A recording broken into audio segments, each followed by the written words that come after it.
Bonsoir, bienvenue dans Point Culte. Aujourd'hui, nous vous proposons de découvrir l'Académie Princesse Grace qui fête cette année ses 50 ans à Monaco, une école de l'excellence qui forme les jeunes artistes de demain. Certains intégreront peut-être de prestigieuses compagnies de danse. Le directeur nous en dira plus dans quelques instants.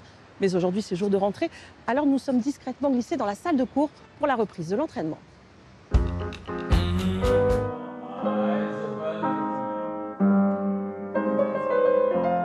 C'est leur 3e cours de classique depuis la rentrée. Parmi les élèves, Alcé, tout juste 13 ans, vient d'intégrer l'Académie Princesse Grace. Un échauffement qui se passe en douceur pour ne pas brusquer les corps, avec quelques nouveautés pour le jeune garçon.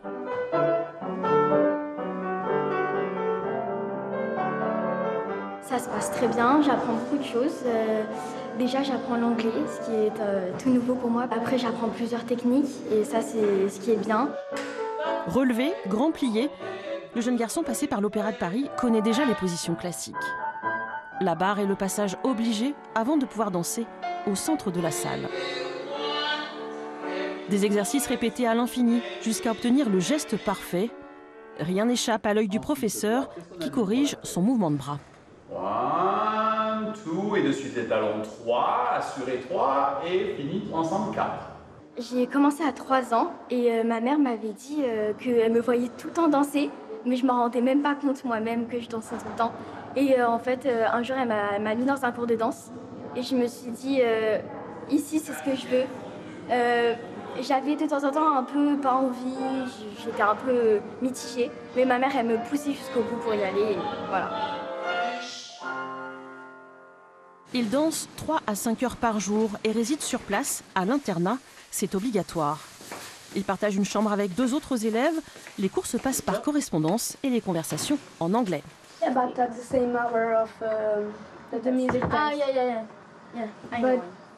Au début, c'était dur, j'ai beaucoup pleuré, mais après, on s'y habitue et c'est plutôt bien pour la suite parce que apprendre à vivre loin de ses parents, c'est quand même apprendre à l'autonomie.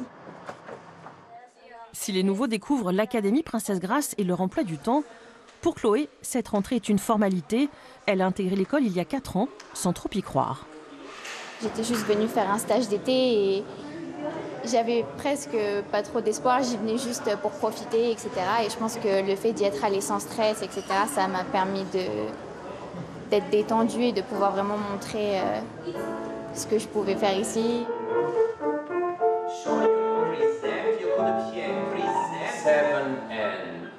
Comme tous les élèves, Chloé suit des cours de classique et de contemporain auxquels s'ajoutent des répétitions pour les spectacles, mais aussi des cours d'histoire de la danse, de nutrition et de musique. Une formation complète qui lui permettra peut-être d'intégrer de grandes compagnies. Dans 1 an, elle devra aussi repasser des auditions. Moi, j'aime beaucoup la danse classique, forcément, mais c'est vrai que j'aime beaucoup quand on a des cours de néoclassique ou de répertoire de Jean-Christophe Maillot. Ça me plaît beaucoup parce que ça permet de diversifier un petit peu. C'est très complémentaire. Mon rêve, c'est d'être danseuse assez reconnue et de faire ce qui me plaît. À l'issue de leur formation, tous les jeunes danseurs et danseuses obtiennent un contrat dans une compagnie, un tremplin pour accéder à leur rêve d'artiste. Bonjour Floka Massala. Alors vous étiez danseur ici dans cette académie et en 2009 vous avez accepté d'être le directeur. Pour quelles raisons vous avez relevé ce défi? Alors ça a été vraiment une surprise parce que je n'ai jamais demandé. Je suis venu revoir mon école, comme vous l'avez dit, j'étais élève en 89 ici. Et j'ai vu l'école un peu délaissée, un peu détruite même, je voudrais dire. Et ça m'a un peu fait mal de la voir comme ça. Je me suis dit, bon, peut-être en fait, le moment peut-être est arrivé de quitter le travail que je suis en train de faire, de rentrer dans un monde un peu différent, parce que quand même l'éducation, c'est bien différent que juste la danse. Alors vous voyez beaucoup d'élèves en audition, mais comment on repère les talents de demain, comment on voit le potentiel en quelques heures, quelques jours seulement? Quelques minutes. Quelques minutes? Quelques minutes, oui. La grande majorité des élèves, je les vois dans des concours de danse, c'est-à-dire l'élève va sur scène, va faire une variation. Une variation peut durer entre 59 et 2 minutes maximum. Je me suis attaché tout de suite à quelque chose qui me touchait dans mon âme, voir quelqu'un qui danse avec quelque chose qui était au-delà de son physique. Naturellement, le physique est important, mais un enfant qui avait quelque chose de plus, un enfant qui capturait ton attention dès qu'il rentrait sur scène.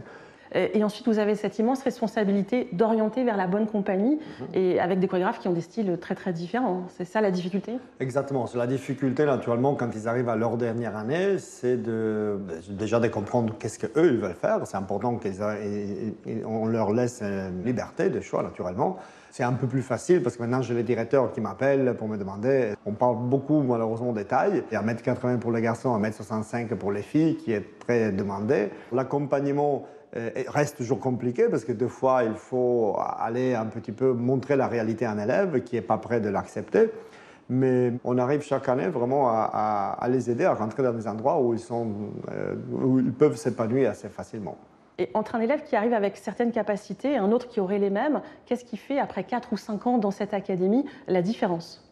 Pour eux, je pense que la différence, c'est quand ils arrivent à comprendre qu'ils sont en train de travailler pour eux-mêmes. Chaque élève est pris pour ce qu'il est et non pas pour être partie d'un groupe d'autres personnes. Merci, Luca Massala. Comme vous le savez, l'usage de terminer cette émission avec une citation. Et c'est la grande danseuse et chorégraphe américaine Martha Graham qui nous dit « La danse est le langage de l'âme ». Belle soirée et bon spectacle.